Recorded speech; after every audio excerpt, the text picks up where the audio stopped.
Belakangan ini muncul keluhan pelanggan terhadap tingginya potongan tarif listrik prabayar.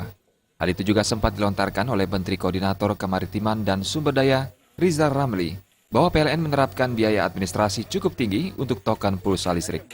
Terkait hal itu, juru bicara PLN Distribusi Bali Iwayan Redika mencontohkan, untuk pelanggan golongan R1 tegangan 1.300 volt ampere, harga per kWh Rp1.352. Jika pelanggan membeli token prabayar senilai Rp100.000, pelanggan akan dikenakan biaya administrasi bank Rp2.000 dan pajak penerangan jalan BPJ Kota Denpasar Rp5.000. Jadi, jumlah kWh yang didapat pelanggan merupakan sisa dari potongan tersebut, yakni Rp93.000. Jika harga per kWh Rp1.352, pelanggan akan menerima token Rp93.000 dibagi Rp1.352, maka pelanggan mendapat 68 kWh. Jadi PLN membantah melakukan pemotongan biaya administrasi pelanggan cukup tinggi.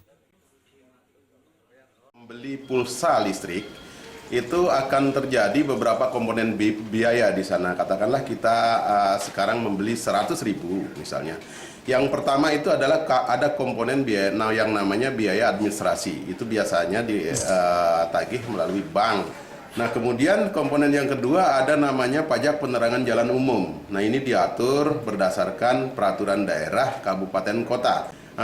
Jadi kalau kita membeli yang dengan 100.000 yang untuk tarif 1.300 itu akan mendapatkan KWH sekitar 68 KWH. Nah, inilah yang didapat itu adalah KWH dibeli dengan rupiah. 100.000 itu untuk tarif R1 1.300 menjadi 68 kWh. Saya harap masyarakat itu tidak keliru menafsirkan bahwa apa yang dibeli dengan 100.000 akan mendapatkan pulsa dengan juga rupiah. Tidak seperti itu. Nah, katakanlah kita membeli dengan rupiah akan mendapatkan KWH oleh PLN.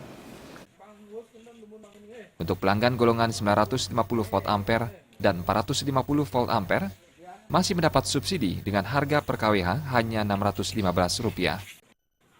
Winata, Bali TV.